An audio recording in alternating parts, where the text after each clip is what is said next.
नमस्ते। आजदेखि सुरु हुँदैछ एउटा यात्रा, अर्जुनको यात्रा। यो यात्रा केवल एउटा पात्रको मात्र होइन, हामी सबैको पनि हो। कसैले देखेको, कसैले लुकाएको, तर सबैले महसुस गरेको सपना र सङ्घर्षको कथा। मेरो नाम अर्जुन हो। मलाई सधैँ दुई आवाजले तानेर राख्छ। एक क्यामेराको क्लिक जसले मलाई जिन्दगी महसुस गराउँछ, अर्को बुबाको क्याल्कुलेटरको ट्याप ट्याप जसले जिम्मेवारी सम्झाउँछ। आज बिहान भने मैले पहिलो पटक क्यामेरा हातमा पाएँ। मेरो साथी समयले मलाई दिनभरका लागि क्यामेरा दिएको छ। म त्यो क्यामेरा समाउँछु। उत्साहले मेरो मुटु धड्किन्छ।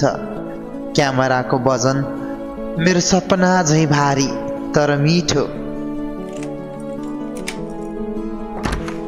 म घरबाट निस्किन्छु।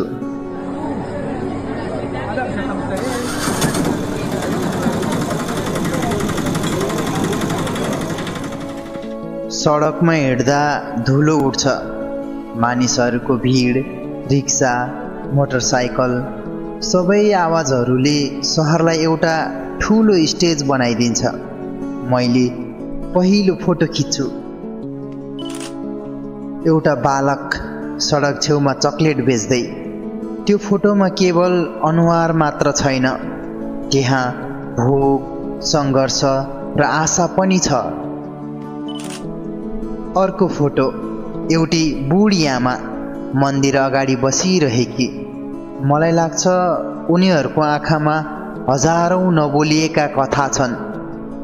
सूर्य माथि चढ्दै जान्छ, तर मेरो उत्साह अझ बढ्दै जान्छ। मलाई लाग्छ सहर मेरो दरबार हो र क्यामेरा मेरो जादुको छडी। तर समय बिस्तारै बेलुकातिर ढल्किन्छ अनि मलाई थाहा छ म फर्कनै पर्छ। म घर फर्किन्छु।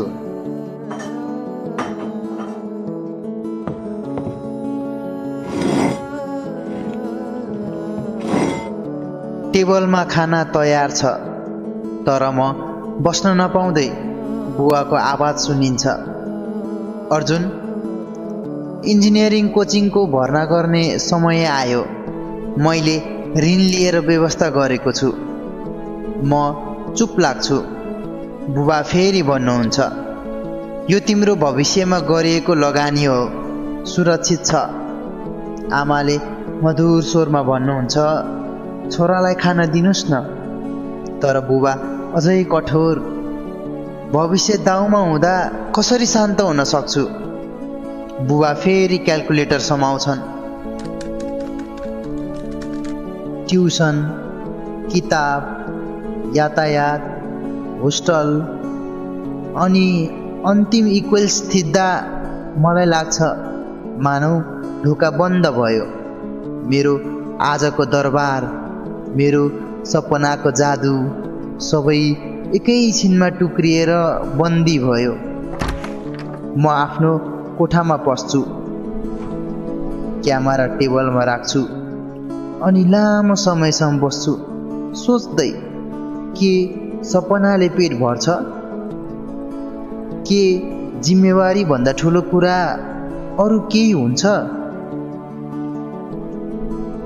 यो हो अर्जुनको पहिलो दिन, जहाँ उसले सपनाको स्वाद पनि चाख्यो, तर वास्तविकताको कठोर पर्खालसँग पनि ठोकियो। अब प्रश्न तपाईँलाई, यदि तपाईँ अर्जुन हुनुहुन्थ्यो भने के गर्नुहुन्थ्यो?